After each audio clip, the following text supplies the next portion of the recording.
You've been told sleep is just closing your eyes, switching off, and hoping for rest. But if that were true, why do so many people wake up more tired than when they went to bed? Why do you still toss and turn at night, caught in the storm of your own thoughts, unable to silence the noise in your head? The truth is, real sleep isn't just about your body, it's about your mind. For thousands of years, Buddhist monks have practiced the art of letting go of stress, of worry, of yesterday and tomorrow. They discovered that sleep can be more than rest. It can be a sacred practice, a nightly glimpse of peace, a mini nirvana where the weight of the world dissolves and you return to pure stillness. Imagine that, every night becoming a doorway into freedom, every dream a teacher, every moment of silence a path to happiness. Tonight, as you listen, you will begin to feel it. Your breath will slow, your racing thoughts will soften, and a calm you may have forgotten will rise gently from within. And when you wake, you'll see that happiness doesn't come from chasing or controlling life. It comes from surrender, from awareness, from the quiet strength already inside you. This isn't just another guide to help you fall asleep. This is 3 hours of timeless Buddhist lessons, an inner journey to peace, clarity, and joy. A chance to rest deeply and to live lighter. Are you ready to close your eyes and step into that freedom? Let's begin. When the lights go out and silence fills the room, most people think sleep is nothing more than the body shutting down for a few hours. But what if that silence held something much deeper? What if sleep was not just rest, but a doorway, a hidden passage into peace that most of us pass through without ever noticing? For centuries, Buddhist masters described deep sleep as a taste of freedom itself, a nightly reminder that the self you cling to is not as solid as you believe.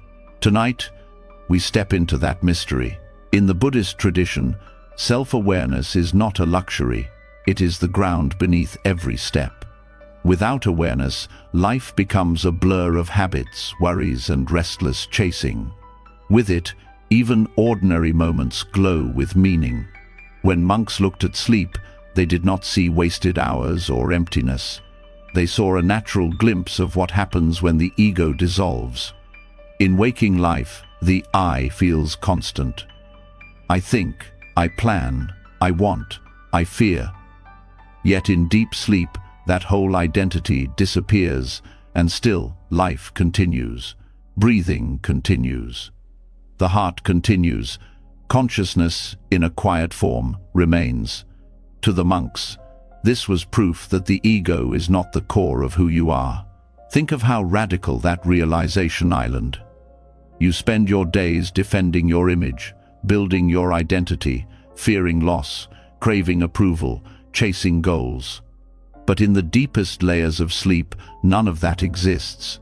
The clinging stops, the battles stop. There is no me and no mine, only stillness, only being. This is why ancient teachers called deep sleep a mini nirvana, a state where the fire of desire, aversion, and delusion goes out for a while. You may not remember it when you wake, but your body and mind know. That refreshment you feel after a good night's sleep is not just physical recovery, it is the echo of having touched, for a brief time, a place beyond self. This is not a theory, it is something you experience every single night, whether you notice it or not.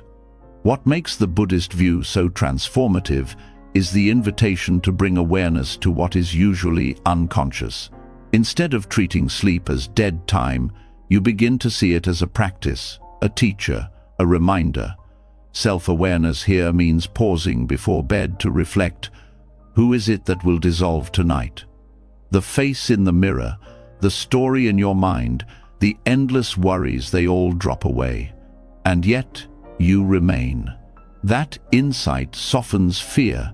It makes you less desperate to hold on so tightly. One reason many people struggle with sleep is that they cannot let go.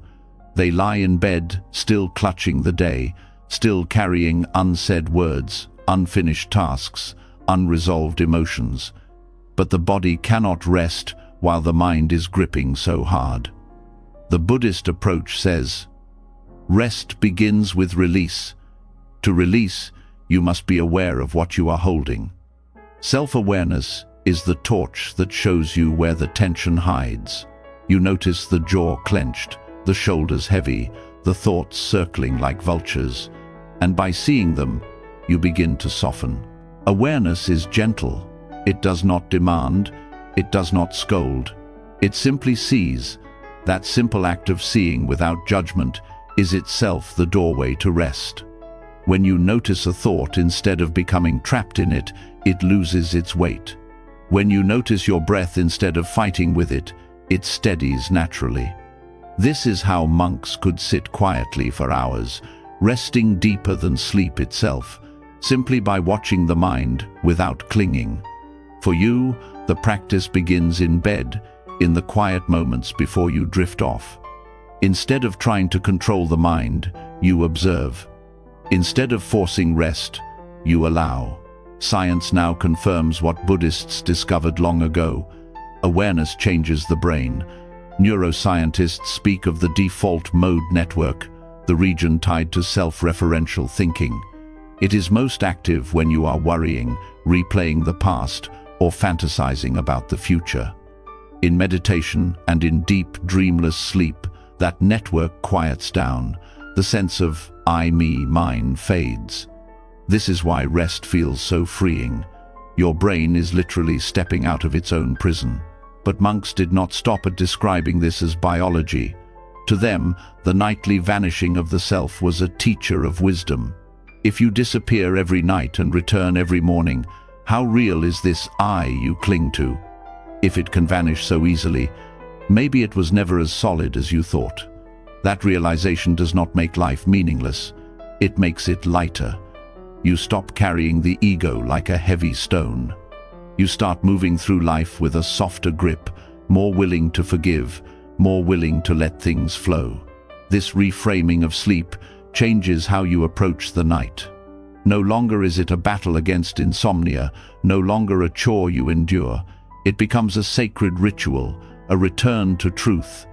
Each night is a little death, a gentle rehearsal for the final letting go that awaits all beings. Instead of fearing it, you welcome it, you trust it, and in that trust, peace arises. There is also a practical power here. Many people lie awake at night because their identity is still active. They replay arguments, anticipate tomorrow, measure themselves against others. All of this is the ego refusing to dissolve. But if you see sleep as mini nirvana, you remind yourself, the ego does not have to stay awake. It can rest. It can fall away. You do not have to solve your life before bed. You do not have to control tomorrow. You simply step aside and let the great tide of sleep carry you. That is not weakness, it is wisdom. The Buddha once compared the self to a flame. It flickers, it changes, it depends on fuel. When the fuel runs out, the flame goes out. Sleep shows you this every night. The fuel of thought, identity, striving burns low, and the flame dims into silence. You awake again, but you are never exactly the same flame as before. Something has shifted, however subtly. To see this clearly is to understand impermanence, one of the deepest truths in Buddhism. Impermanence is not just about death or decay. It is also about renewal, about how each night allows a new beginning. This is why awareness of sleep is not separate from awareness of life. The same qualities that help you rest, letting go, trusting, softening, are the ones that help you live happier. Each time you surrender to sleep with awareness, you are practicing a kind of courage. The courage to release control, to accept change, to welcome silence. Over time, this transforms how you face your days. Stress loses some of its grip because you have trained yourself to release. Anxiety loosens because you know how to soften.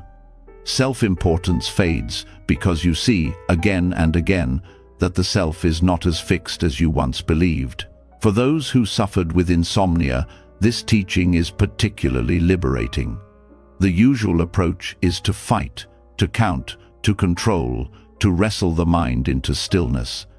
But awareness says, stop fighting, look gently at what is present. Maybe it is restlessness, maybe sadness, maybe fear. Whatever it is, meet it with presence, not resistance. That simple shift often eases the very tension that blocks rest. Sleep comes not by force but by surrender, and awareness is the path to surrender. Buddhist teachers sometimes describe the three states, waking, dreaming, and deep sleep, as a cycle of illusion and truth. Waking is the illusion of a solid self. Dreaming is the play of the mind. Deep sleep is the taste of emptiness. The wise use all three as teachings. In waking life, awareness shows you the ego is a performance. In dreams, awareness shows you how the mind creates whole worlds out of nothing. In sleep, awareness shows you freedom from both. Together, they reveal the path to nirvana, not as some distant heaven but as the very texture of your own mind. As you reflect on this, notice how your relationship with sleep begins to change. No longer a nightly struggle, it becomes an ally. No longer a blank void, it becomes a teacher. And this shift brings both rest and happiness. Rest because you are no longer fighting. Happiness because you begin to live from a place of freedom rather than clinging. The more you practice awareness, the more subtle your perception becomes. You start to notice how the mind resists sleep, how it clings to thought, how it fears silence. But instead of being trapped by these habits, you observe them like passing clouds. In this way, each night becomes a meditation, each dreamless interval a glimpse of liberation. Over time, the boundary between meditation and sleep dissolves, and both become expressions of the same truth. The self is not as fixed as you believe, and peace is closer than you think. This lesson is not about theories to memorize, but about experience to feel. Tonight, when you lay your head down, remember the self that worries, the self that fears, the self that clings, none of it survives deep sleep. And yet, something deeper continues. Rest in that, trust that. That is the foundation of awareness, the key to both sleep and happiness. The awareness that the self dissolves each night is not only a lesson in freedom, but also an invitation to approach life with greater tenderness. When you see how fragile the identity is, how it vanishes and reappears like a shadow at dawn, you begin to feel the weight of impermanence pressing gently on your heart. It is here that compassion must arise, not only for the world but also for yourself. Before you can sleep in peace, you must learn the art of letting go. This is what many Buddhist teachers call the practice of daily death. Daily death is not about fear, it is about release. Every night, you are given a chance to practice the great letting go, the same letting go that death will one day demand from you. To carry this practice into sleep means to unburden yourself, to place down what you cannot carry into the night. The quarrels, the regrets, the heavy expectations, the tight grip on tomorrow, all of it belongs to the waking self. And the waking self does not survive the night. To cling to it in bed is to fight against the very nature of sleep itself. The practice begins with honesty. At the end of each day, ask yourself, what am I holding on to that I cannot take into the night? Perhaps it is a resentment towards someone who spoke harshly to you. Perhaps it is guilt for not finishing your tasks. Perhaps it is fear of what tomorrow may bring. These weights keep the mind restless. The Buddhist approach is to see them clearly, name them, and then release them, not by forcing them away, but by recognizing their impermanent nature. Impermanence is not an abstract concept. You see it every day, in the face of a withering flower, in the changing seasons, in the lines deepening on your own skin. Everything shifts, everything flows. To resist that truth is to suffer. To accept it is to find peace. When you lay in bed, aware of impermanence, you remind yourself, This resentment will pass. This guilt will pass. This fear will pass. None of it can be held forever. Death will take it from you one day, but tonight you practice releasing it willingly. This practice transforms the very quality of sleep. Instead of lying in bed consumed by unresolved feelings, you create a ritual of closure.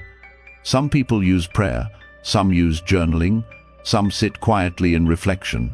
The method is less important than the intention: to meet the end of the day as if it were the end of a life.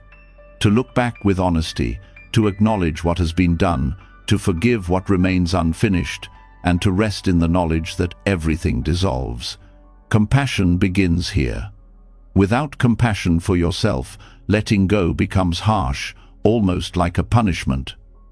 But with compassion, you soften. You say to yourself, "I did my best with the time and energy I had today. I am human, I am learning, and it is enough." This kindness is the ground from which release becomes possible.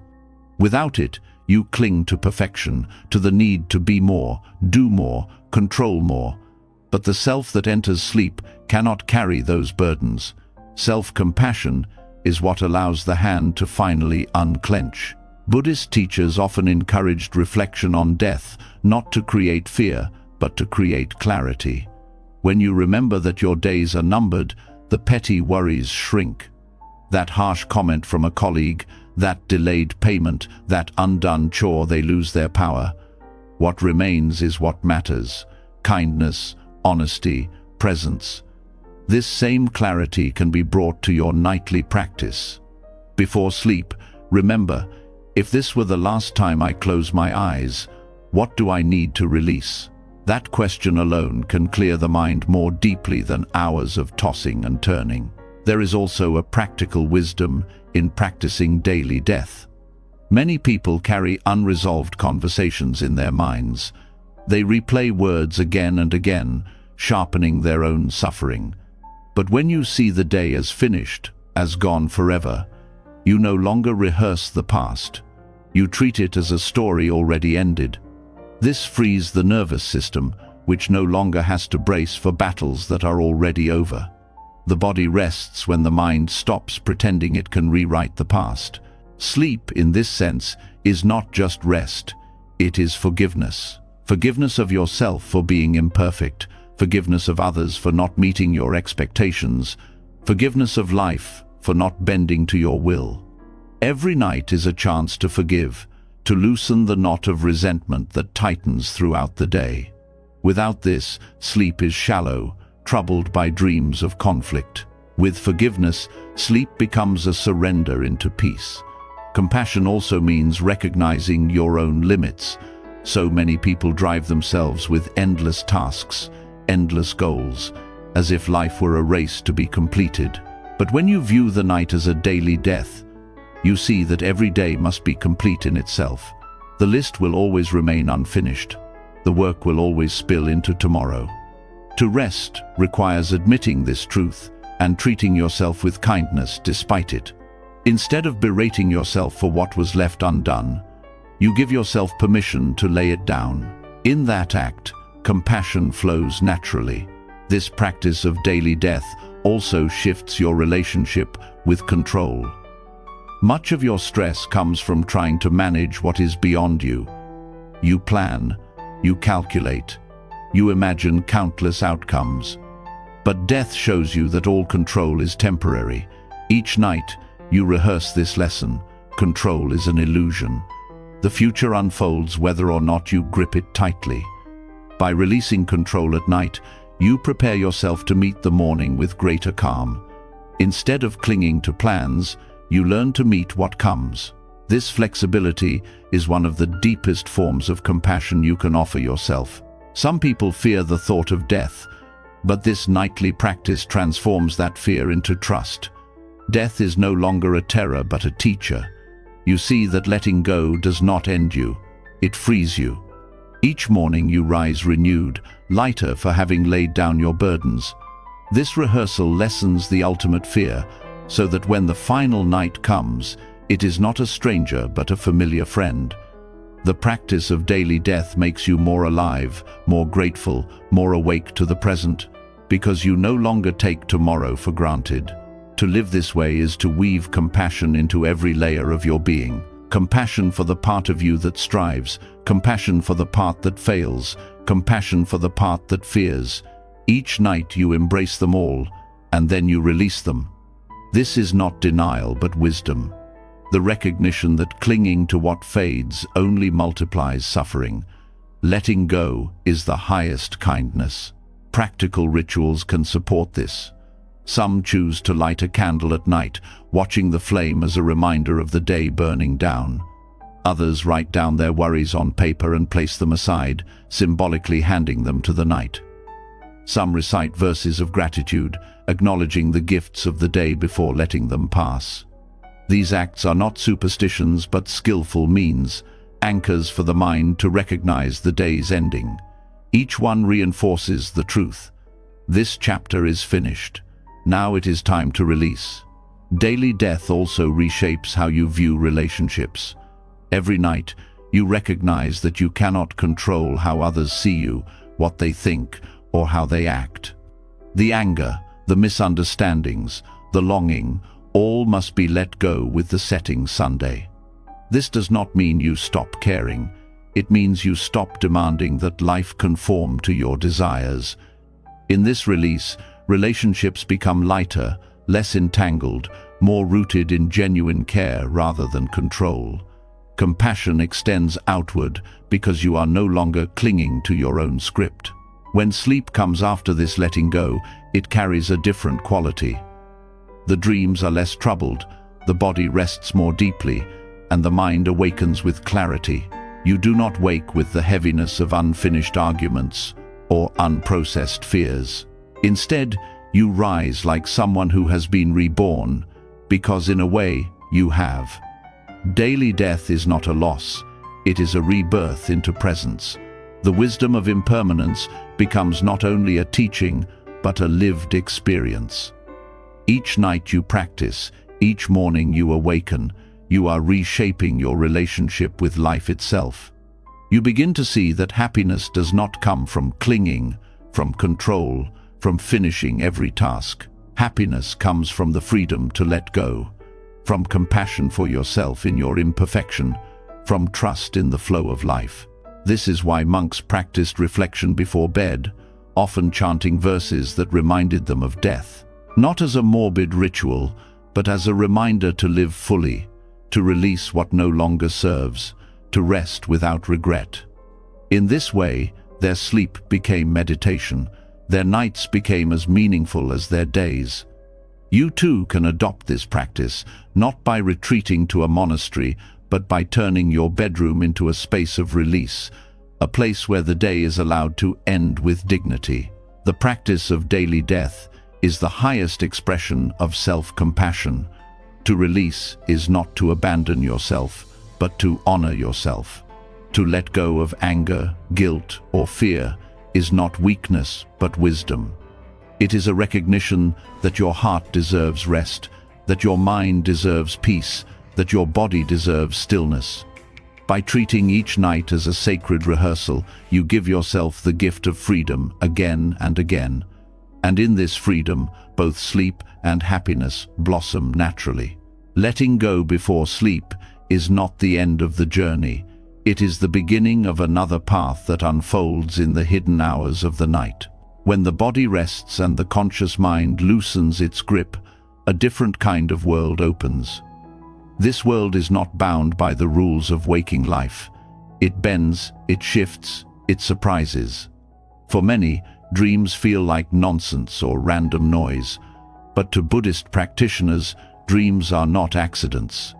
They are mirrors, reflecting the patterns of the mind, the imprints of karma, and the subtle energies that shape daily experience.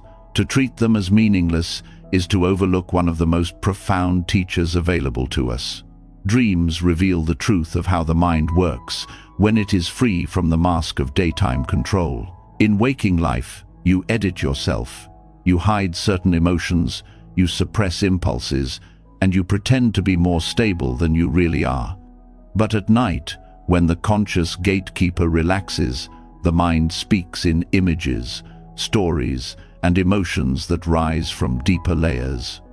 This is why Buddhist traditions, such as dream yoga, taught practitioners to pay close attention to what arises. Each dream holds a message, not in a superstitious sense, but as a direct reflection of the mental and karmic habits that shape life. When you look at dreams through this lens, you begin to see them as living lessons.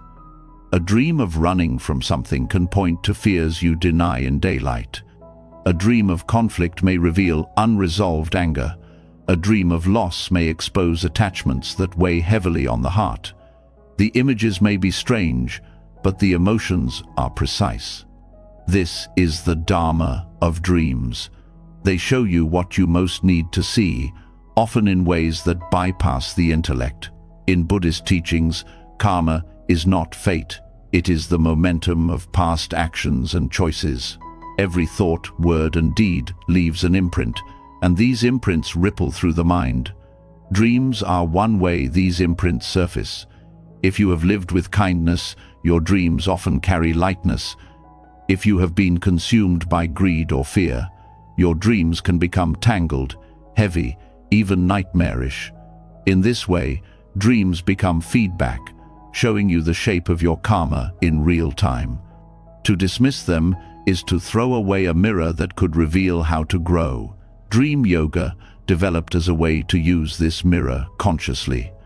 Practitioners trained themselves to recognize that they were dreaming, a state now called lucid dreaming.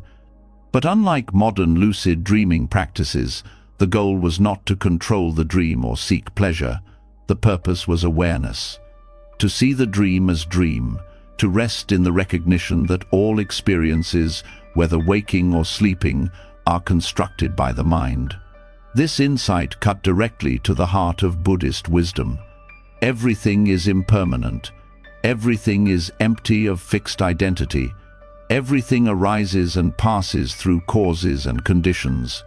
Dreams are the perfect teacher of this because they show you entire worlds built out of nothing but thought. Think of how a dream can feel completely real until the moment of waking. You can laugh, cry, sweat, or panic in response to something that has no physical reality. The body reacts as if it were real. Then you wake, and the illusion dissolves. But what about waking life? You take it as real, solid, undeniable. Yet from the perspective of Buddhist insight, waking life is another kind of dream. It feels real only because you are immersed in it, because the mind projects solidity onto the flow of changing conditions. In this way, dreams become a rehearsal for enlightenment. If you can see the dream as dream, perhaps you can also see waking life as dreamlike, impermanent, insubstantial, and free. The emotional content of dreams is also a direct training in mindfulness.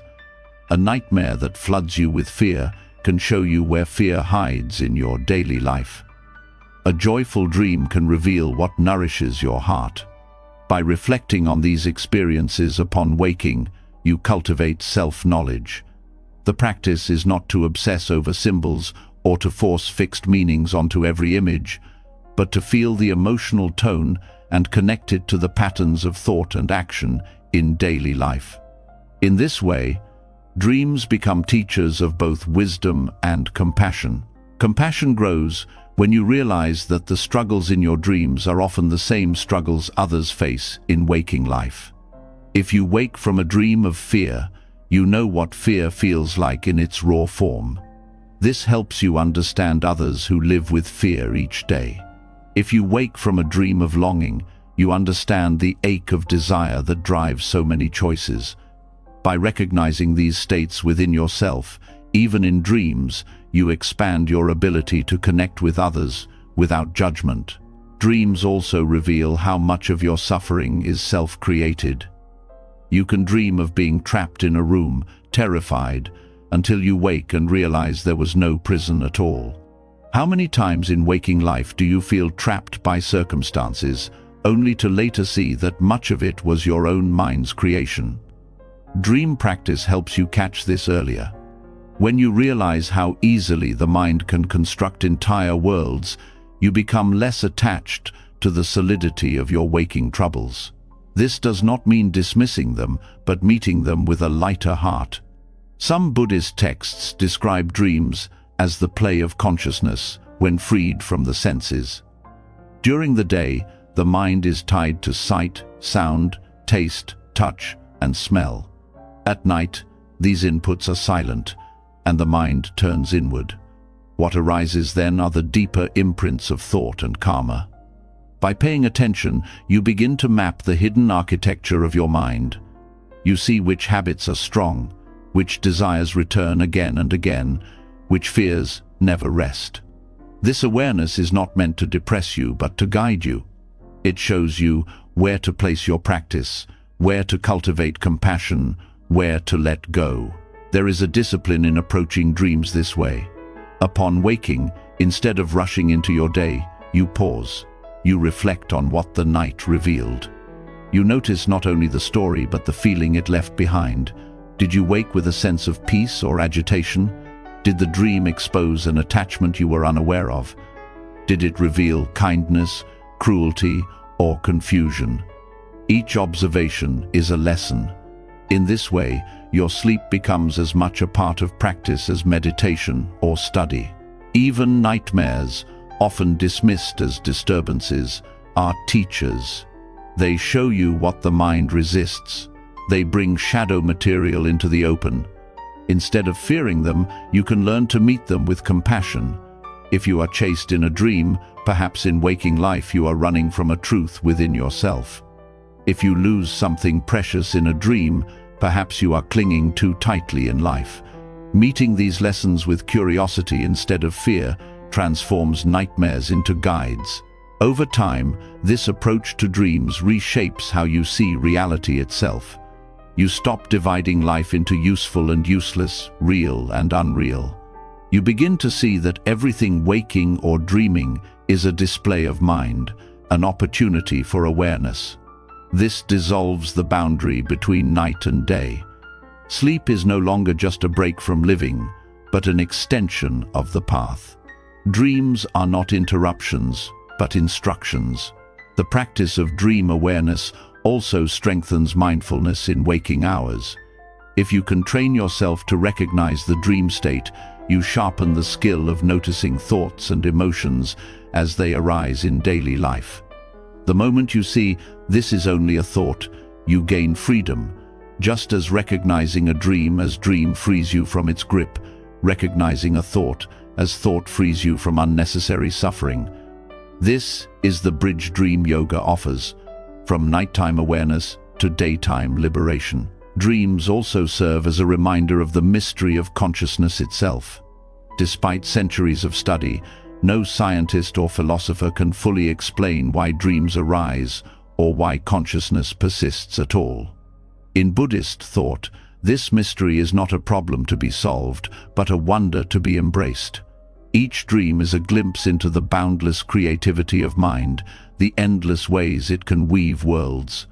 By contemplating this, you cultivate awe, humility, and respect for the depth of your own being. By treating dreams as Dharma teachers, you begin to live with greater curiosity, patience, and openness. You no longer dismiss parts of yourself as meaningless or broken. You see that even in the strangest dream, the mind is showing you something about its own nature. And through this recognition, you strengthen the qualities of awareness and compassion that Buddhism holds at its core. The night, once overlooked, becomes rich with guidance. Each dream, whether tender or terrifying, becomes a teaching. Each awakening in the dark becomes a chance to deepen mindfulness. With this practice, sleep is no longer just recovery, but revelation. And happiness arises naturally, not from controlling life, but from understanding it at every level, awake, asleep, and beyond. Dreams reveal how the mind creates worlds, but what often follows those insights is the struggle to fall back asleep. Many people experience it. The body feels heavy, the room is quiet, yet rest refuses to come. The harder you try, the further it slips away. This struggle is not just physical, it is a reflection of how you approach life itself. In Buddhism, this restless pushing is called striving, and it is one of the most subtle forms of suffering. To rest fully, you must learn the art of non-striving. Non-striving does not mean laziness or indifference. It is a way of being where effort flows naturally, without force, without the heavy hand of control. Zen calls it Wu Wei, effortless effort. It is the paradox that when you stop trying so hard, what you wanted begins to happen. Sleep is the perfect example. The more you demand it, the more the mind tightens. The more the mind tightens, the less rest arrives. But when you let go, when you stop making sleep a battle, the body finds its natural rhythm. This principle runs deeper than bedtime. It exposes how often you live by pushing, clenching, forcing outcomes. You try to control your day, control others, control your emotions, and this same control follows you to bed. Yet rest is the one place where control is impossible. Sleep cannot be commanded. It comes when conditions are right. The wisdom of non-striving teaches that peace comes not from fighting harder, but from loosening the grip. Think of how breath works. If you try to breathe perfectly, controlling every inhale and exhale, the breath becomes shallow and unnatural. But when you release control, the body breathes with ease, deeper than effort can reach. Sleep is like that. It arrives when you step out of the way. The mind, however, does not like stepping aside. It believes that effort is always the answer, that pushing harder is the path to results. Buddhism shows the opposite. Clinging creates suffering, and letting go creates space. Insomnia often comes from this trap. The mind says, "I must sleep now, I need rest for tomorrow." And the demand itself creates agitation. The harder you try, the more alert you become. This is the cycle of striving. Effort fuels resistance, resistance fuels effort. The way out is not more control but surrender. In Buddhism, surrender is not weakness, it is wisdom. It is knowing when to release control and allow nature to take its course. Wu Wei is often misunderstood as doing nothing, but it is better described as acting in harmony with the flow of conditions. A tree does not strain to grow. It grows because the soil, sun, and water support it. Sleep works the same way.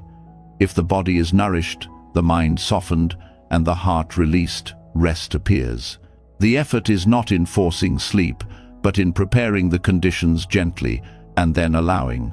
This is effortless effort, creating the ground, then letting go. The paradox of non-striving is that it requires awareness. You must see the impulse to force and recognize it for what it is, another form of clinging. Most people lie in bed unaware of how tense they are, unaware of the inner voice demanding control. With awareness, you notice the jaw tightening, the breath speeding, the shoulders resisting. In that noticing, you relax. This is how mindfulness bridges to rest, by exposing the striving hidden in the body and mind. The art of non-striving also teaches humility. You realize that you are not the master of every process. The heart beats, the lungs breathe, the cells repair, all without your control. Sleep is part of this same mystery. It is the body's wisdom, not the mind's achievement. To recognize this is to bow to life itself, to trust the intelligence that sustains you. This trust is the soil of peace. There is a reason why monks emphasize effortlessness. They knew that striving extends beyond sleep into the search for enlightenment. People who grasp at awakening with desperation often entangle themselves further. The path unfolds when striving eases, when awareness and compassion replace control. Sleep, then, becomes a nightly lesson in this truth. Each time you release striving, you rehearse the wisdom of the path. Non-striving can be practiced in small ways before bed. You can sit quietly, not to force calmness, but simply to notice what is present. Thoughts may rise, feelings may come, and instead of trying to fix them, you watch. The mind begins to settle not because you demanded it, but because you stopped feeding it with resistance. This approach can extend to how you lie down. Instead of commanding sleep, you allow the body to sink, the breath to move naturally, the thoughts to drift without judgment. Slowly, rest comes on its own. There is also a deep link between striving and fear. When you try too hard to sleep, it is often because you fear tomorrow, fear exhaustion, fear failure. The mind transforms rest into a battlefield. But when you release striving, you also release fear. You remind yourself, even without perfect sleep, I will manage. Even without control, life continues. This softens the urgency, and in softening, sleep arrives. Non-striving also reshapes how you measure success. Many people treat rest like another achievement, another goal to master. But when you live this way, even sleep becomes stressful. The art of effortless effort shifts the frame. Rest is not an accomplishment, but a return to balance. You do not earn it, you allow it. This gentle reframing reduces pressure and opens space for true rest. Zen often uses metaphors of nature to explain this. Water flows effortlessly around rocks. It does not push, it does not resist. Bamboo bends in the storm and rises again when the wind passes. These images remind you that softness can be stronger than force. To sleep well, you must become like water, flowing instead of fighting.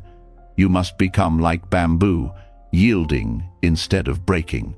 This is the wisdom of non-striving. Over time, practicing effortless effort in sleep influences waking life. You notice how often you force conversations, force outcomes, force yourself into exhaustion. You begin to loosen in daily life, trusting that many things resolve when given space. This shift brings not only better rest, but deeper happiness. Life feels less like a war and more like a dance. Non-striving is also an antidote to perfectionism.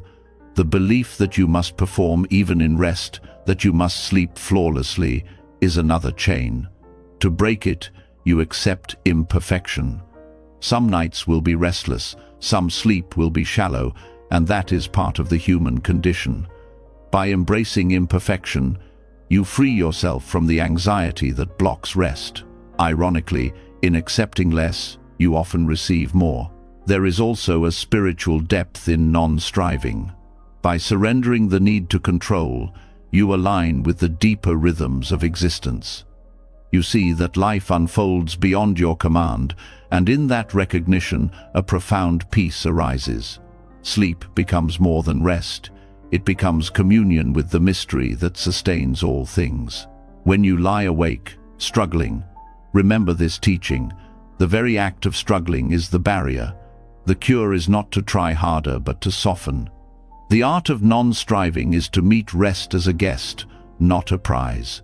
You prepare a place, you open the door, and then you wait with patience. Sleep will arrive in its own time, as it always has. In this gentle way, you transform insomnia into insight, restlessness into release, and sleep into a nightly practice of wisdom. The practice of non-striving opens the door to rest by loosening the grip of control. Yet there is another doorway, subtle and often overlooked, that arises from the body itself. Long before the mind decides it is time to sleep, the body sends gentle signals. One of the clearest of these signals is the yawn. Most people dismiss it as nothing more than fatigue or boredom, but in Buddhist practice, yawning can be understood as an invitation, a sacred reminder that the body knows when it is ready to surrender. When treated with awareness, even the simplest act like yawning becomes a meditation, a moment of connection with the wisdom of the body. Yawning is often ridiculed, hidden behind hands, stifled in meetings, or seen as impolite. Yet in truth, it is one of the most honest expressions of human nature. The body stretches open, the breath deepens, and the nervous system signals a shift. In the Buddhist view, Every natural movement of the body can be a teacher if you are willing to pay attention. Yawning is no different. It is not just a sign of sleepiness, but a gateway to a deeper state of rest. By bringing mindfulness to this act, you begin to cultivate a more intimate relationship with your body and its needs. Science offers some insight into the mystery of yawning. It is linked to shifts in brain temperature, oxygen intake, and even social bonding. But beyond the biological explanations lies a deeper truth. Yawning is a threshold. It signals that the body is preparing to step out of active striving and into surrender. When you yawn, the body is telling you it is time to soften. If you dismiss it, if you push through with caffeine or distraction, you override a natural rhythm. Over time, ignoring these signals creates imbalance, leading to chronic fatigue and disturbed sleep. Mindfulness asks you to stop and notice. What happens when you yawn? The face stretches wide, the lungs expand, the body involuntarily relaxes. If you bring awareness to this moment, you feel how the tension begins to dissolve. The yawn itself is an act of letting go, not forced but spontaneous. To meet it with mindfulness is to deepen its effect. Instead of hiding it or resisting it, you allow it fully, breathing into the spaciousness it creates. This is why some Buddhist teachers referred to yawning as a hidden meditation, an effortless practice of release woven into the fabric of daily life. The act of honoring a yawn can shift your entire relationship with rest. Rather than seeing it as a weakness or inconvenience, you begin to treat it as a sacred invitation. Each yawn becomes a bell of mindfulness, calling you back to your body. It reminds you that the body carries its own wisdom, often more reliable than the restless demands of the mind. In a culture that prizes constant activity, listening to the yawn is a radical act of compassion. It is saying yes to the body's truth, instead of bowing to the pressure of endless productivity. This awareness also cultivates humility. Yawning is not something you can control. It arises when it will, regardless of your plans. By embracing it, you accept that the body follows rhythms beyond your command. This acceptance is itself a form of surrender. It teaches you to trust, to allow, to honor the wisdom that flows through you without your effort. When you bring this trust into your nightly routine, sleep becomes less about forcing and more about allowing what is already unfolding. Practicing mindful yawning can be simple yet profound. When a yawn arises, pause. Do not rush past it. Feel the stretch in the jaw, the coolness of the breath as it enters, the softening that follows. Notice how, after a full yawn, the body feels more grounded, more ready to let go. This practice can be extended into bedtime. As you lie down, you may even invite yawns by gently opening the mouth and breathing deeply, not to fake the act but to create space for it to emerge naturally. With each yawn, you step closer to surrender. There is also a communal dimension to yawning. It is famously contagious. Seeing or hearing someone yawn often triggers your own.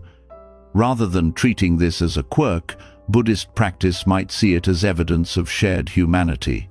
Yawning spreads because rest is a collective rhythm. The body responds to the bodies around it, reminding you that you are not separate. To practice mindful yawning is to remember that your rest too is part of a greater web. You breathe not only for yourself, but in harmony with life around you. Yawning also reflects the principle of impermanence. Each yawn arises suddenly, expands fully, and dissolves without effort. In this way, it is like a miniature cycle of life and death. By noticing it, you train yourself to observe how all experiences arise and pass. This prepares the mind for sleep, which itself is a nightly rehearsal of impermanence. Honoring a yawn, then, is not trivial. It is an act of training the mind to release gracefully. Children naturally know this. They do not hide their yawns or suppress them. They let them unfold with total presence, sometimes even laughing afterward. Adults lose this innocence, replacing it with shame or suppression. Returning to mindful yawning is like returning to that childlike wisdom, trusting the body's signals without judgment. It is a return to honesty, to simplicity, to compassion for your own limits. There is also a subtle, energetic quality to yawning. In many contemplative traditions, yawning is associated with shifts in energy flow, with the release of blocked tension. Some practitioners even see it as a sign that the body and mind are aligning, preparing for deeper states of meditation or rest. Whether or not you accept this interpretation, what is clear is that yawning marks a transition. It signals movement from activity to stillness, from control to surrender.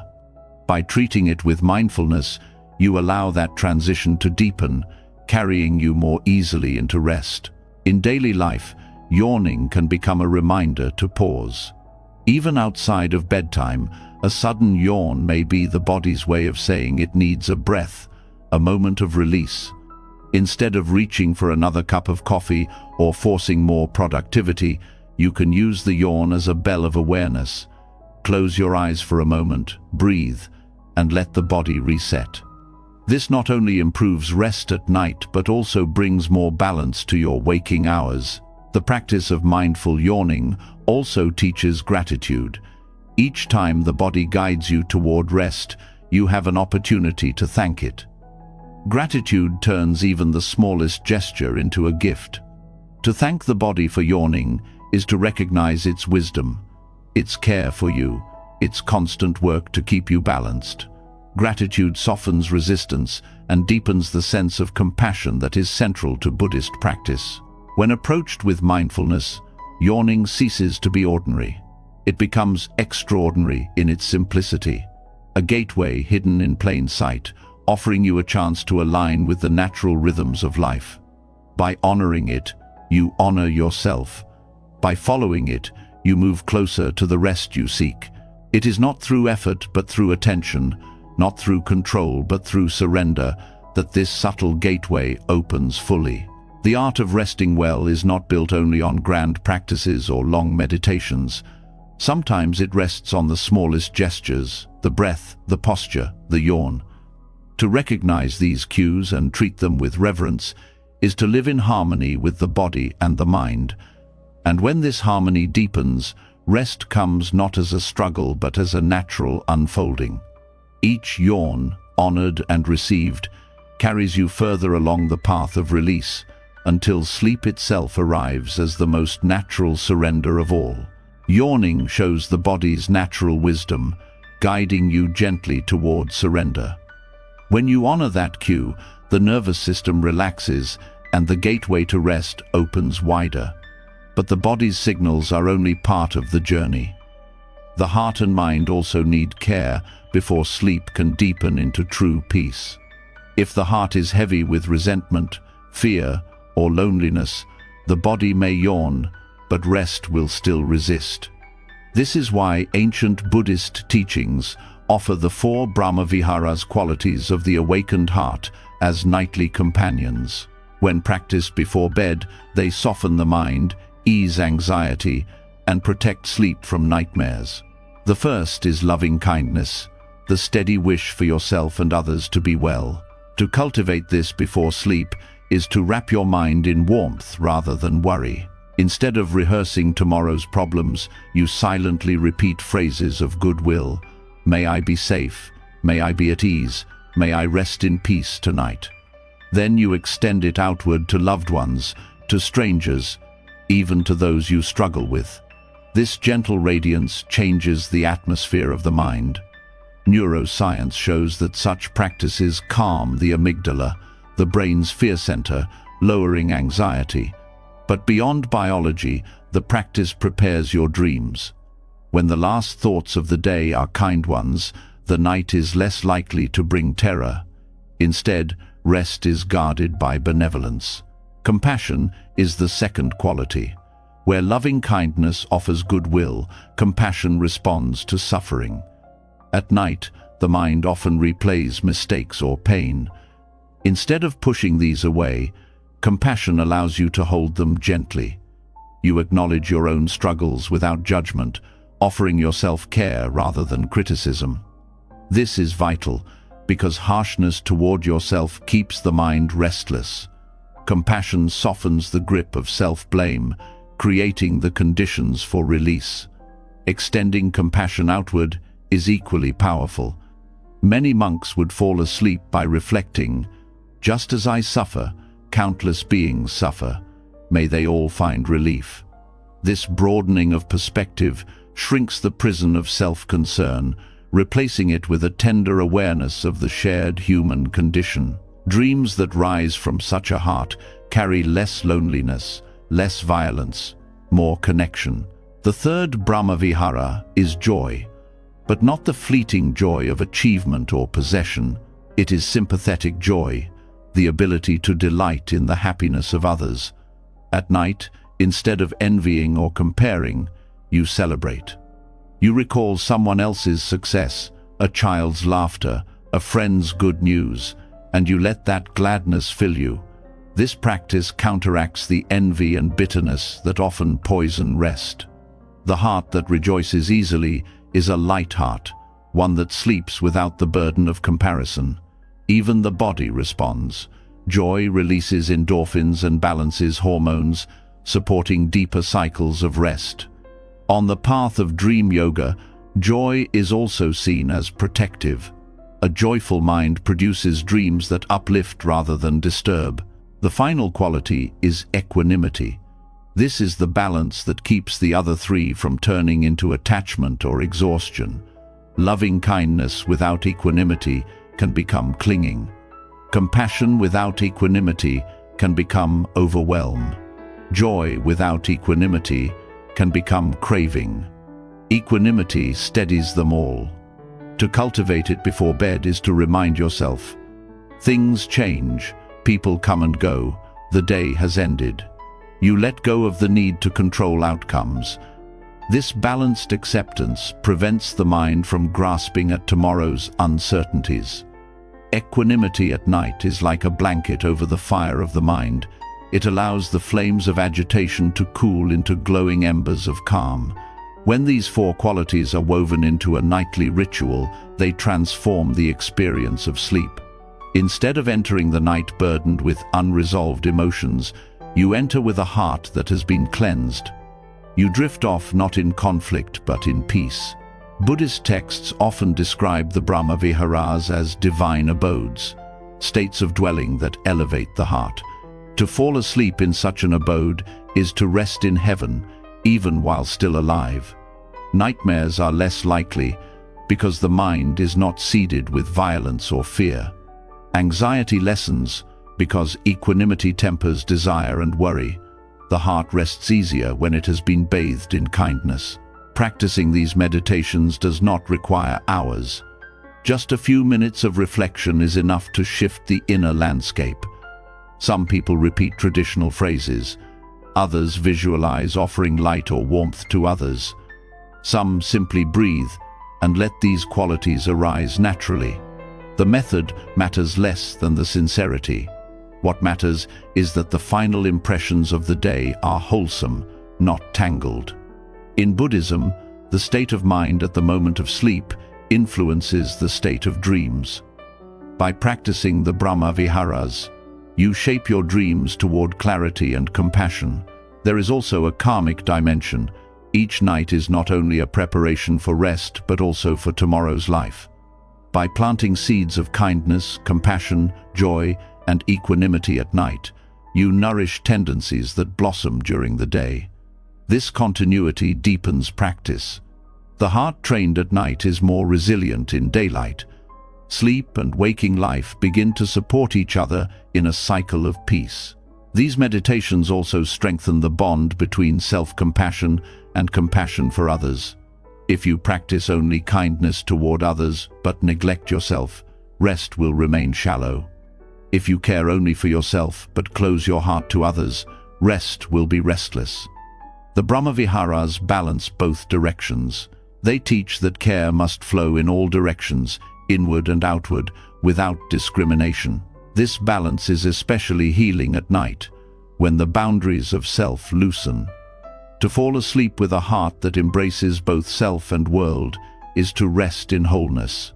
In modern life, where anxiety and insomnia are common, this practice is revolutionary. Instead of fighting sleep with medication or distraction, you transform the cause, the state of the heart. Ancient monks knew that the mind's last impression before sleep carries immense weight.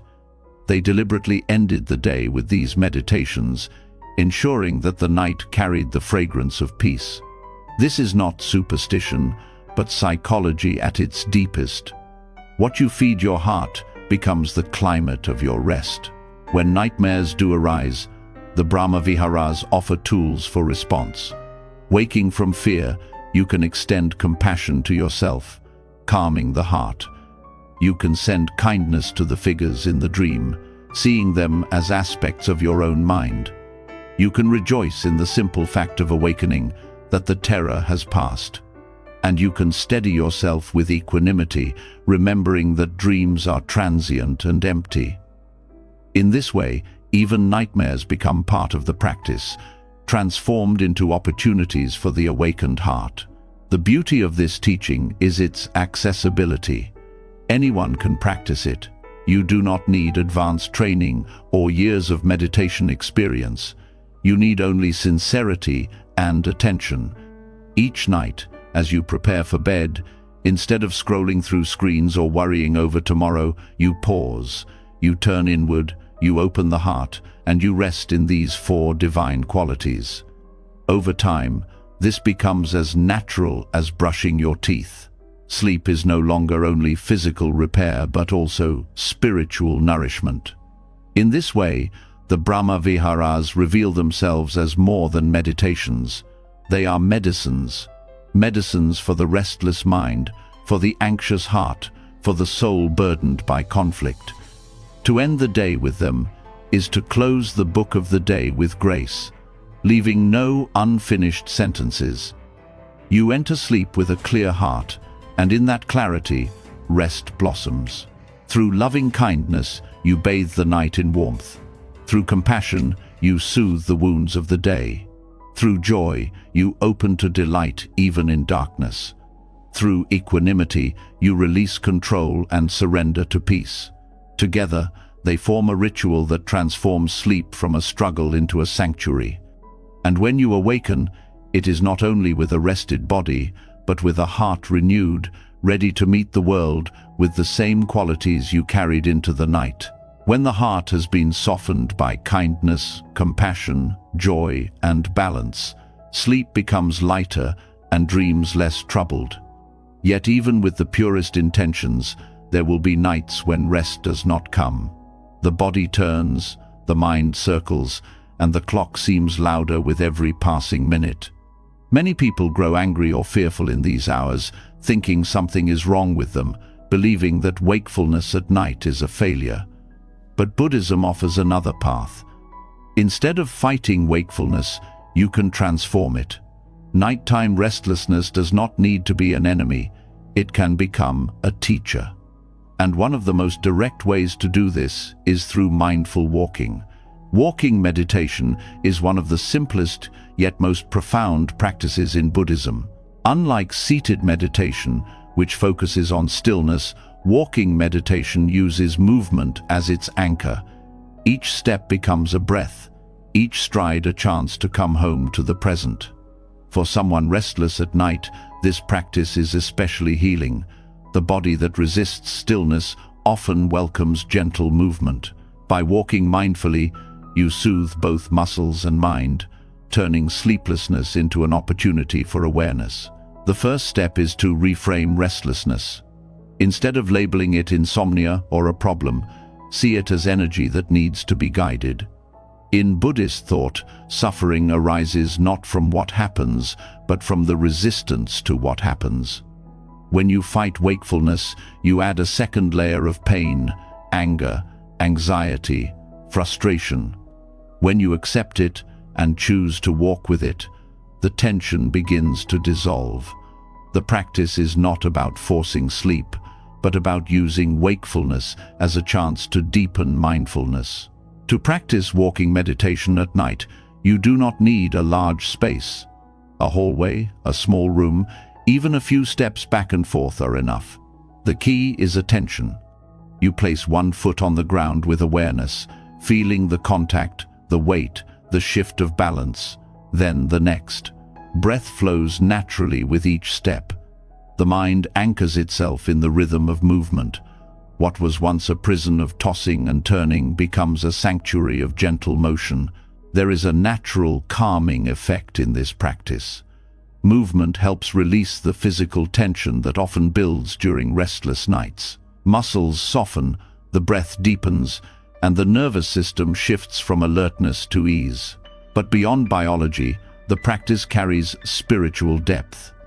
Each step becomes a symbol of letting go of expectation, of control, of the demand for sleep. You simply walk, aware, alive in the present moment.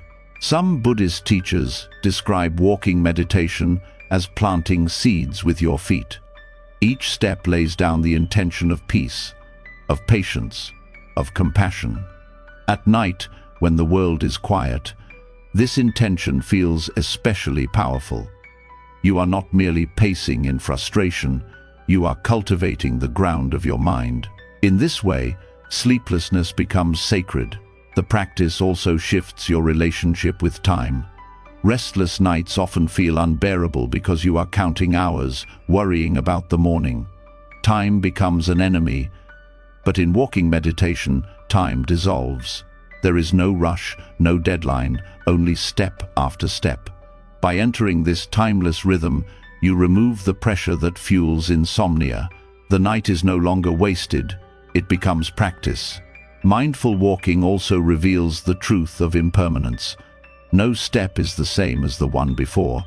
Each rise and fall of the foot is unique, never to be repeated. By noticing this, you train yourself to see how every moment arises and passes. The anxiety of wakefulness begins to feel less permanent. You see clearly, this too will pass. Even restlessness is transient, like a wave that rises and falls. This insight alone often brings peace, which in turn prepares the mind for rest. There is also compassion in walking meditation. As you walk, you can silently extend wishes for peace not only for yourself, but for others who are also awake in the night. The nurse working in a hospital, the parent caring for a sick child, the person lying restless in another bed across the city. By linking your practice to the wider web of humanity, loneliness dissolves.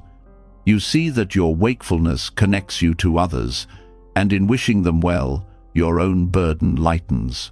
For some, mindful walking at night becomes more than a remedy for restlessness.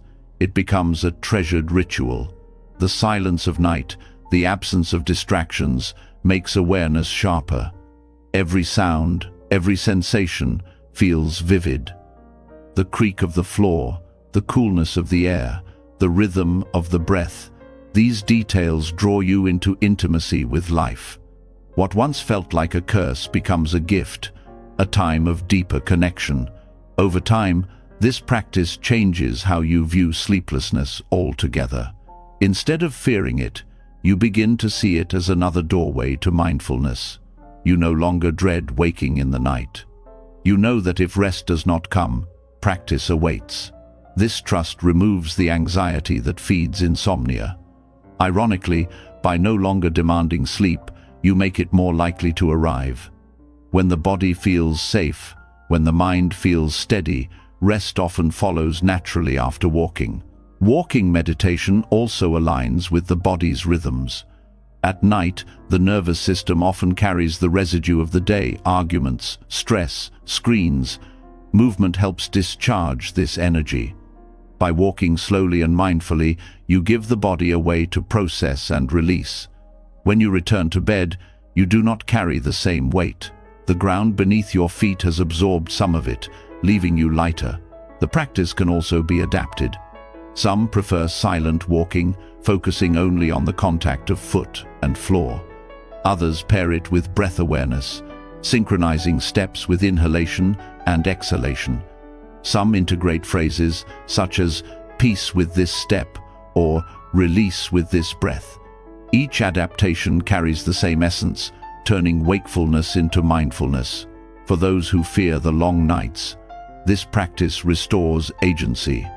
Instead of lying helpless, trapped in thought, you have a path to walk. Each step becomes a choice, a turning of suffering into practice. This empowerment itself eases anxiety. You are no longer at war with the night. You are walking with it, learning from it, resting in its silence even while awake. When sleep eventually returns, it does so not out of exhaustion but out of harmony. The mind has shifted from resistance to acceptance, the body from tension to ease. The quality of rest that follows walking meditation is often deeper, more nourishing. Dreams may feel calmer, the heart steadier. In this way, even insomnia becomes part of the path, another teacher on the journey of awareness and compassion. Nighttime restlessness is not a failure to sleep. It is an invitation to practice. By walking mindfully, you transform those hours into steps of peace. You discover that rest is not limited to lying down. Rest is the quality of presence, the quiet acceptance of what island. Each step at night becomes a testament to this truth. Even in wakefulness, you can rest. Even in sleeplessness, you can awaken. Walking meditation turns restlessness into presence, teaching you that even sleepless nights can carry meaning when you stop resisting and start walking with awareness. But there is a deeper layer beneath the surface of rest. Often, sleeplessness is not just about the body's rhythms or the mind's racing, it is the echo of how you live during the day. Buddhism teaches that sleep is not separate from conduct. The choices you make in speech, in food, in the media you consume, and in the way you treat others create subtle imprints that shape your nights.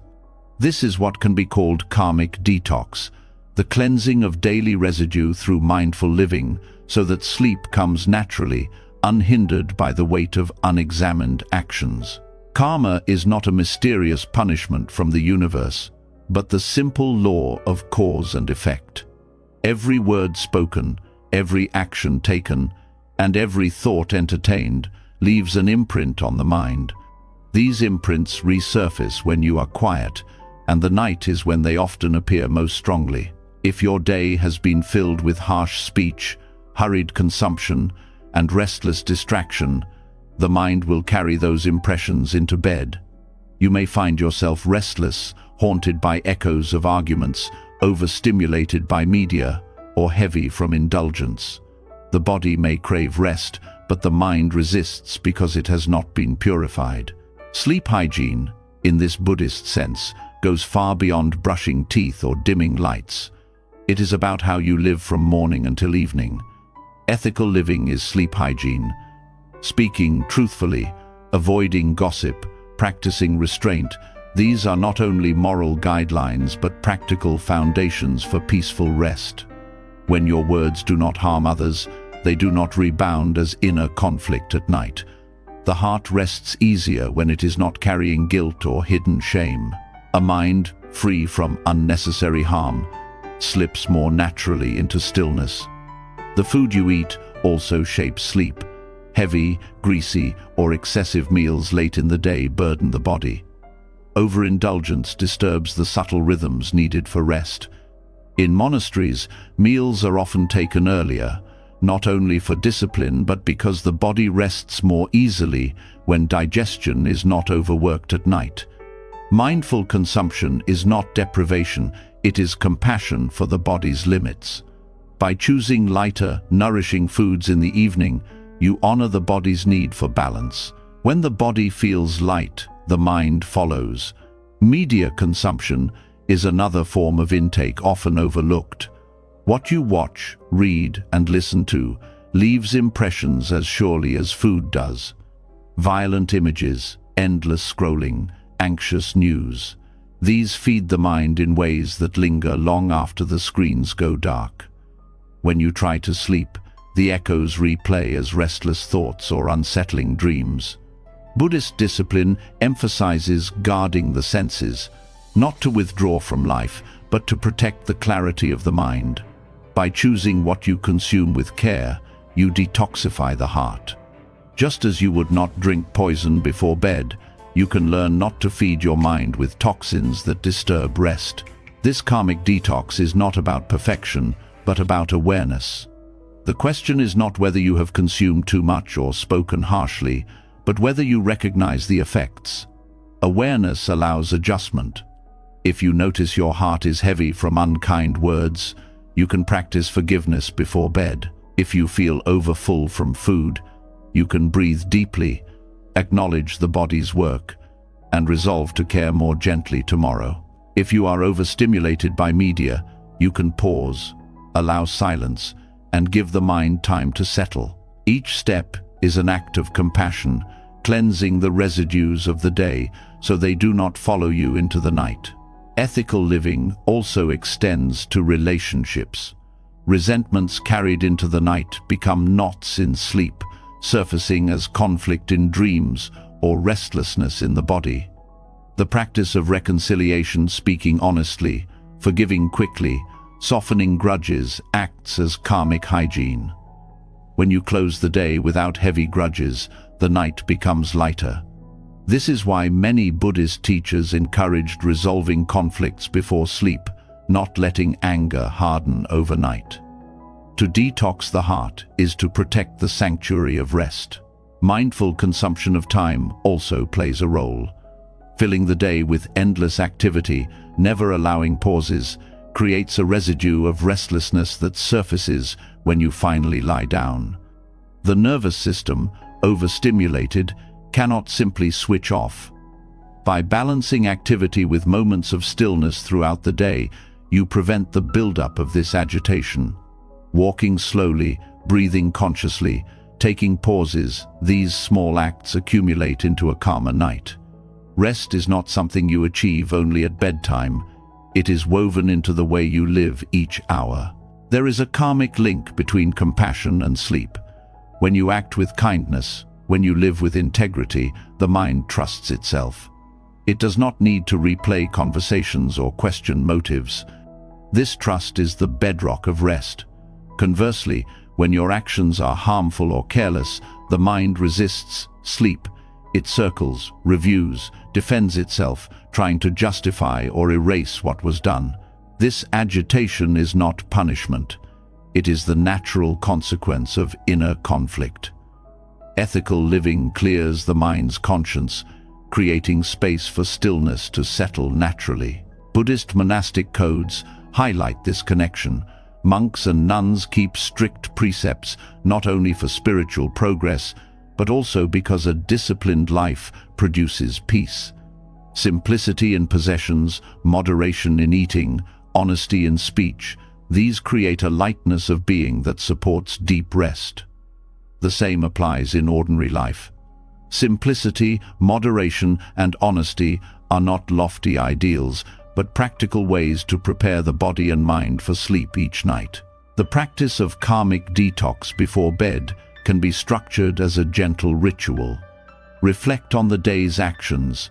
Acknowledge where you spoke with care and where you failed. Offer forgiveness to yourself and others. Review what you consumed, physically and mentally, and resolve to nourish yourself more wisely tomorrow. Let gratitude arise for the good that was done. In this way, you cleanse the heart. The mind, no longer carrying the heavy residue of the day, enters sleep with ease. There is also a subtle teaching here. Sleep itself can be viewed as a karmic mirror. If your nights are restless, they may be reflecting unexamined habits. If your dreams are agitated, they may be pointing to unresolved tensions. By listening to these reflections, you can adjust your conduct. Sleep then becomes not only a place of rest, but a form of feedback. It shows you how aligned or misaligned your daily actions are with the principles of balance and compassion. Over time, practicing karmic detox transforms the entire cycle of living and resting. Days become lighter because you are more aware of what you say, do, and consume. Nights become deeper because the heart is unburdened. This balance reinforces itself. Ethical living leads to peaceful sleep. Peaceful sleep strengthens ethical living. The cycle becomes one of healing rather than harm. To live mindfully is to rest mindfully. Each choice, each word, each intake is a seed planted in the soil of the mind. At night, those seeds sprout as dreams, emotions, or silence. By tending carefully to what you plant, you cultivate nights of ease and mornings of clarity. Sleep hygiene in the Buddhist sense is therefore not merely routine. It is a practice of compassion woven into every moment of the day. Rest that arises from karmic detox is not only longer or deeper, it is purer. The mind does not toss with guilt, the body does not resist with heaviness, the heart does not ache with unhealed wounds. Sleep becomes a sanctuary, a true refuge, because it is supported by the integrity of your waking life. In this way, each night is not a break from living, but the fruit of how you live. And when you wake, renewed, the cycle continues with clarity, carrying you forward into another day of mindful choices and compassionate presence. Cleansing your actions, words, and choices during the day clears the mind and prepares the heart for rest at night. Yet even with an unburdened conscience, the body sometimes carries hidden tension. Muscles tighten, the nervous system remains alert, and the mind, though calm, does not fully release. This is where breath becomes the bridge. In Buddhist practice, the breath is more than oxygen exchange. It is the rhythm of life itself, a thread connecting body, mind, and awareness. By shaping this rhythm with care, you can guide the nervous system into tranquility and open the body to serene sleep. Ancient practitioners discovered that specific breathing patterns influenced not only the physical body, but also the subtle flow of energy and the balance of the mind. While many people today treat breathing exercises as relaxation techniques, Buddhist breathing ratios were seen as gateways into deeper states of calm and insight. The length of each inhale, the pause before exhale, and the softness of release all shape the mind's landscape. When aligned, these rhythms create harmony between body and awareness, dissolving the agitation that often keeps people awake. The principle is simple. The nervous system responds to breath. Rapid, shallow breathing signals danger, keeping the body alert. Slow, steady breathing signals safety, allowing the body to rest. But Buddhist teachers refined this further. They observed that not just slowness, but proportion matters. Balancing inhale, pause, and exhale in particular ways created profound stillness. These ratios became part of meditative traditions, preparing practitioners not only for sleep, but for deeper states of concentration and even liberation. One of the most well-known ratios is extending the exhale longer than the inhale. For example, inhaling gently for 4 counts and exhaling for 6 or 8. This pattern stimulates the parasympathetic nervous system, the branch responsible for rest and digestion. Each long exhale tells the body it is safe, that vigilance is no longer needed. When practiced before bed, this ratio soothes racing thoughts and relaxes the heart rate, allowing sleep to arrive naturally. Unlike forcing stillness, the breath trains the body from within, shifting it into ease. There are also practices that emphasize equal breathing, inhale and exhale of the same length.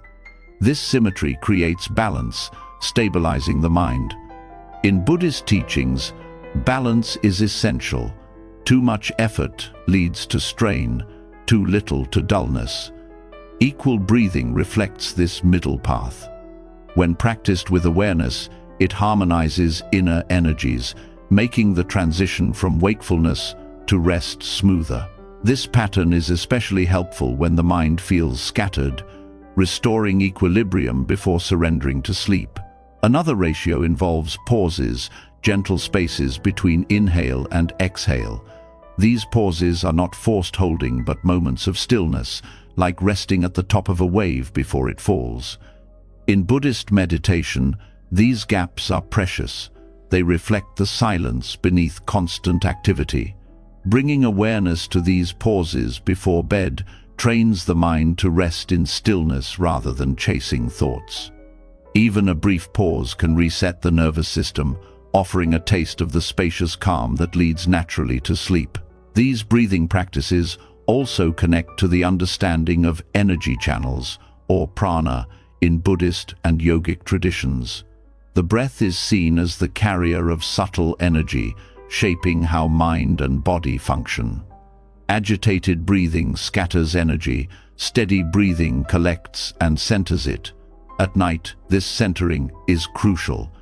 Without it, dreams become restless, sleep becomes shallow, and the body wakes unrefreshed. With mindful breathing ratios, energy aligns, supporting not only sleep but also clarity upon waking. The practice is not mechanical counting but mindful attention. Numbers can guide you, but the essence is awareness of the breath's quality. Is it rough or smooth, shallow or deep, restless or steady? By noticing and gently shaping the rhythm, you train the mind to soften and the body to follow. Over time, the ratios become natural. The body remembers them, slipping into calm without effort.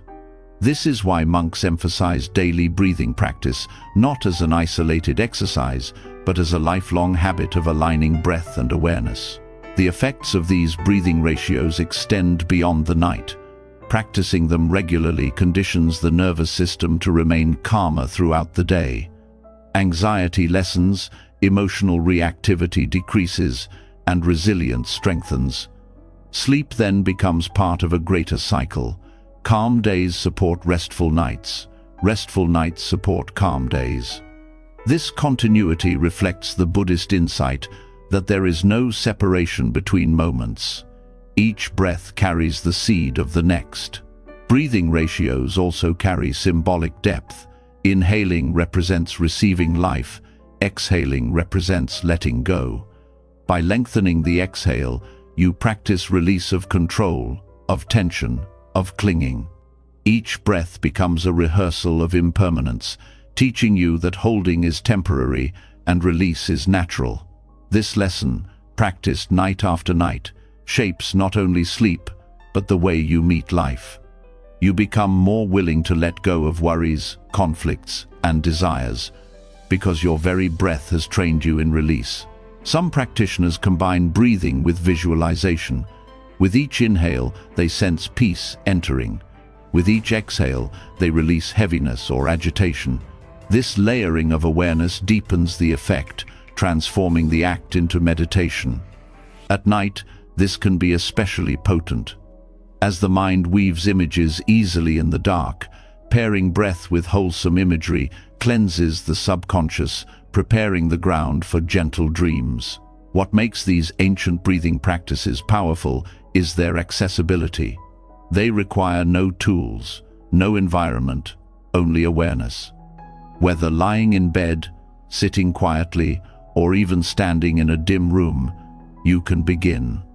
A few minutes of balanced breath shifts the entire climate of the mind. Unlike forceful efforts to sleep, which increase tension, these practices dissolve effort. They embody the principle of wu-wei rest, arising from alignment, not control. There is also humility in working with breath.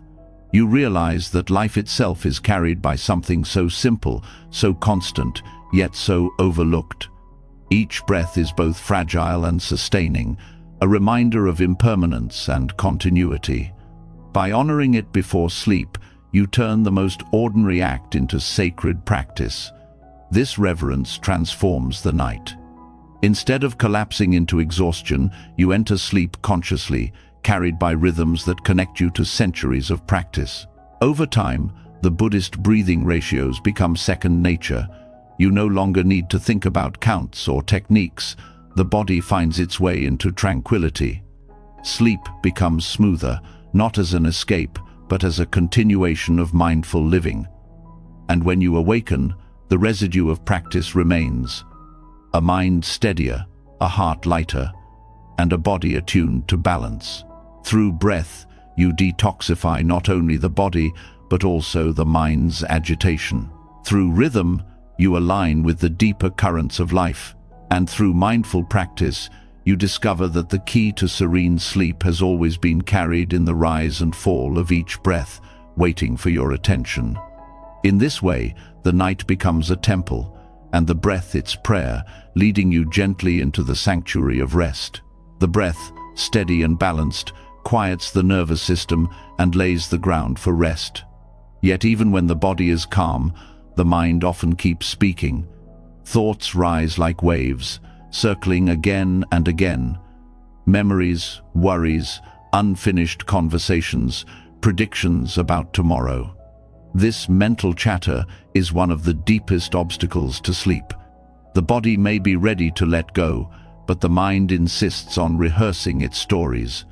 Buddhism offers a remedy for this ancient struggle: the power of mantra. Sacred syllables, repeated with awareness, act like keys that unlock silence.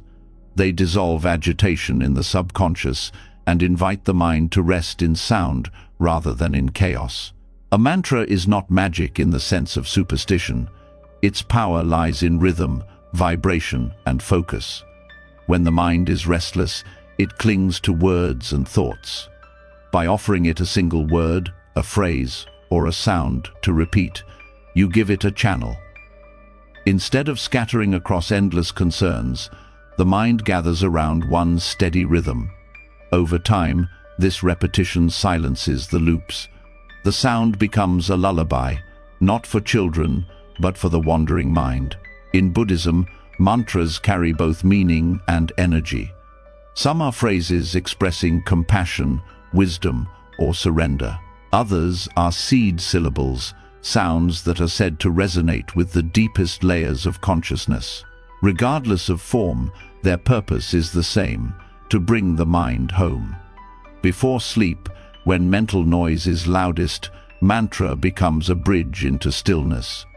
It is not about forcing silence, but about redirecting attention from endless chatter to something steady and sacred. One of the most well-known mantras is Om Mani Padme Hum, associated with compassion. Each syllable is said to purify different aspects of being. Repeated gently before bed, it not only calms the mind, but also aligns the heart with compassion, softening dreams and reducing fear. Another simple practice is the repetition of Om, the primal sound of creation. Its vibration resonates deeply in the body, grounding the restless mind.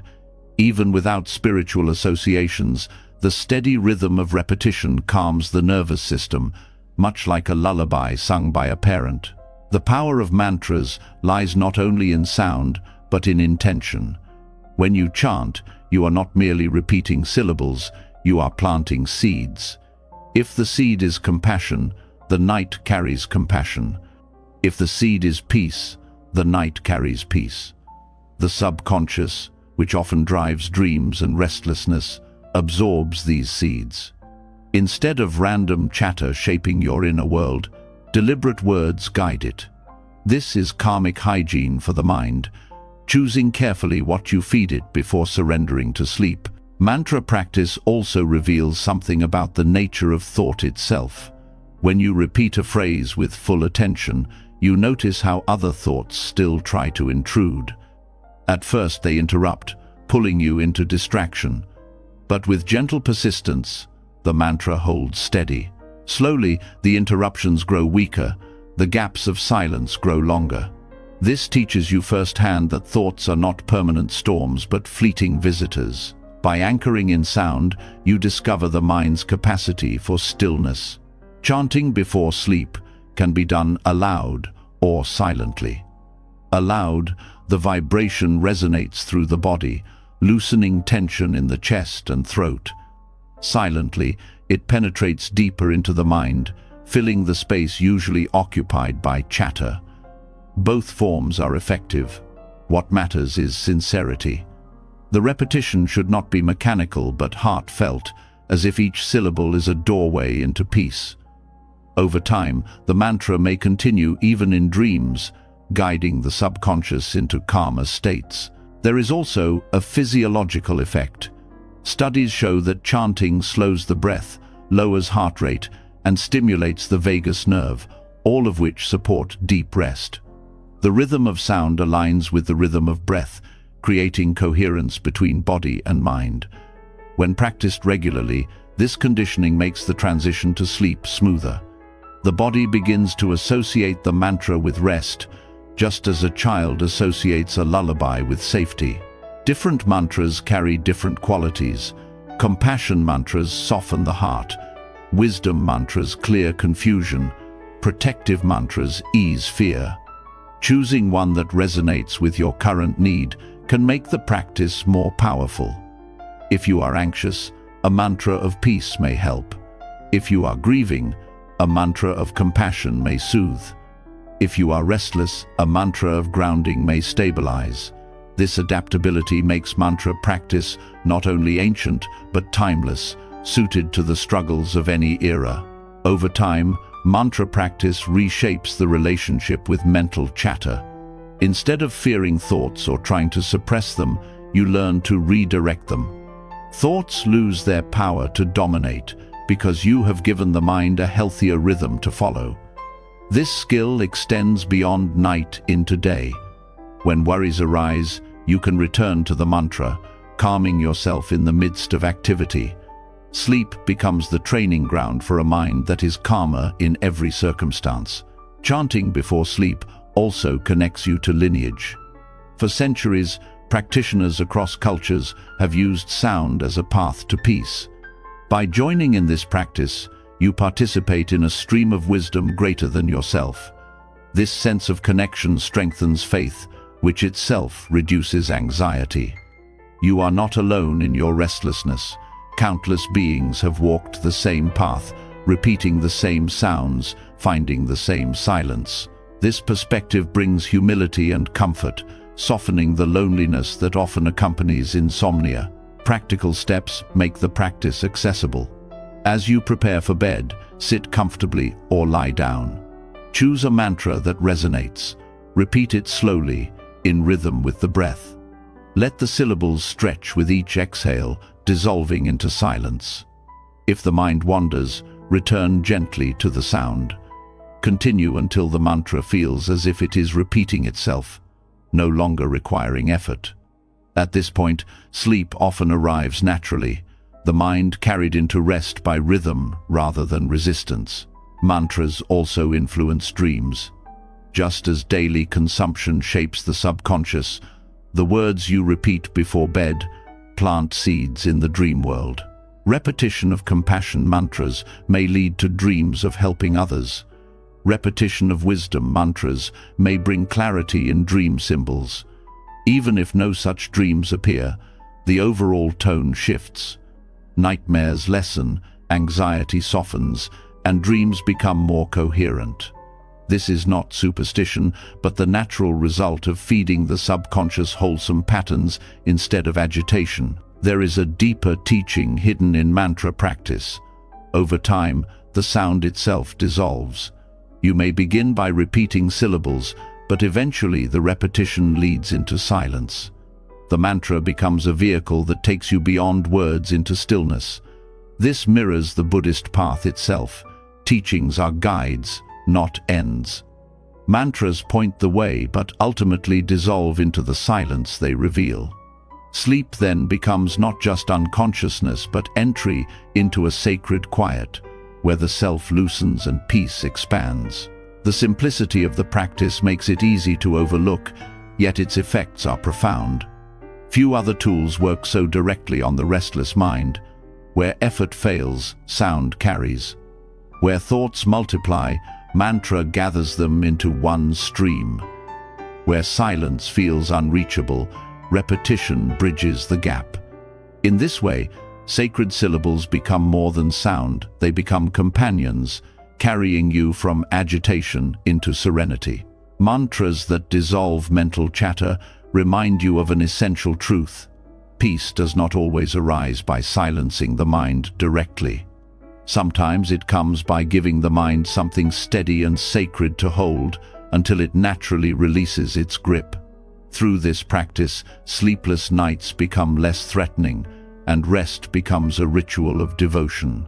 Each syllable is a step away from chaos and into stillness, guiding you toward the freedom that has always been waiting beneath the noise. Mantras carry the restless mind into rhythm, offering a sound strong enough to dissolve chatter and yet gentle enough to guide you into silence. But when the sound fades and you place your head on the pillow, another teaching can begin, one hidden in the very object you rest upon each night. The pillow, soft and silent, can become more than a cushion. In Buddhist practice, it can serve as a reminder of emptiness, the truth that thoughts, fears, and even the self you cling to are not as solid as they appear. This is the essence of the empty pillow practice, a meditation in surrender that transforms the act of lying down into a profound encounter with wisdom. The mind often treats thoughts as if they were heavy stones. Worries about tomorrow, regrets about yesterday, judgments about the self, all seem solid, unmovable. Yet when examined, they dissolve like mist. They have no fixed form, no weight outside of attention. The pillow is a perfect teacher for this truth. It accepts the weight of your head without resistance, yet it holds nothing permanently. Press your face into it, and it shapes to you. Lift your head, and it returns to emptiness. This is the nature of all phenomena, responsive, impermanent, empty of fixed identity. By treating the pillow as a symbol of emptiness, you train the mind each night to release its grip. As your head rests, reflect. Just as this pillow holds no fixed shape, my worries hold no fixed reality. They rise when I cling to them and vanish when I release. This simple shift transforms the pillow into a meditation object, a tactile reminder that nothing in the mind needs to be carried as if it were permanent. The practice deepens when you notice how the pillow supports without clinging. It offers comfort but does not demand recognition. It serves its purpose and then returns to stillness. In this way, it mirrors the Buddhist ideal of compassionate action, acting without attachment, serving without grasping. By meditating on this, you align your mind with a way of being that rests naturally, free from the constant push and pull of craving and aversion. Emptiness in Buddhism is often misunderstood as nothingness. In truth, it is fullness, the recognition that all things are interconnected and without separate essence. The pillow, empty of a fixed identity, can take on any form, soft for one head, firm for another, warm in one moment, cool in another. Similarly, thoughts appear to have form, but are empty of permanence. By bringing this reflection into the moment of rest, you weaken the illusion of solidity that keeps you awake. This practice also addresses the weight of self-identity. Many nights are restless because the I refuses to dissolve. You replay conversations to defend yourself, relive mistakes to protect your image, or plan endlessly to preserve control. But when you see the pillow as empty, you are reminded that the self too is not fixed. It changes with roles, moods, and conditions. Just as the pillow returns to stillness when you lift your head, the self dissolves when you stop feeding it with thought. Sleep itself is proof of this. Every night, the self disappears, and yet life continues. The empty pillow practice trains you to embrace this dissolution consciously, without fear. The tactile quality of the pillow strengthens the practice. Touch grounds reflection in reality. You feel its softness, its give, its return to form. Each sensation becomes a direct teaching. Nothing resists change. Nothing is fixed. This grounding is especially helpful for minds caught in spirals of abstraction. Instead of battling thoughts in the head, you rest awareness in the body, in contact with the pillow, and allow the teaching of emptiness to arise through sensation. There is also a psychological release in this practice. When you see worries as empty, their grip loosens. Anxiety thrives on the illusion of permanence, the belief that problems will last forever, that identities are unchanging. By meditating on emptiness, you undercut this illusion. You remind yourself that just as the pillow holds no shape, no thought can hold you forever. This reduces fear and allows the nervous system to relax, opening the door to deeper sleep. The empty pillow practice can be extended through visualization. As you lay your head down, imagine your worries dissolving into the pillow, vanishing into its formlessness. Each exhale carries tension into its depths, where it disappears without trace. Over time, this visualization conditions the mind to release automatically at bedtime. The pillow becomes not only a symbol, but a ritual container, absorbing the weight of the day and returning you to emptiness. This teaching also prepares the mind for death, often called the great sleep in Buddhist thought. Just as each night you rest your head and release the self into emptiness, so too one day you will release the body itself. By practicing with the pillow as a symbol, you rehearse this, letting go in small doses. Death then becomes less frightening, not an abrupt void, but a familiar release into the spaciousness you practice each night. What makes this practice unique is its accessibility. You do not need chants or elaborate rituals. Every night you already use a pillow. The practice is to shift how you relate to it. By transforming something ordinary into a symbol of truth, you weave wisdom into daily life. This is the essence of Buddhist training. To find the sacred in the mundane, to turn every action into practice. The empty pillow practice also cultivates gratitude.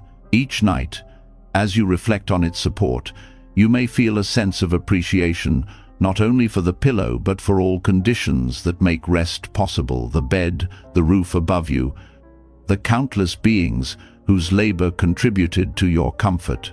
Gratitude itself is a form of release, loosening the grip of dissatisfaction. When the heart rests in gratitude, the mind follows into ease. Dreams, too, can be influenced by this practice.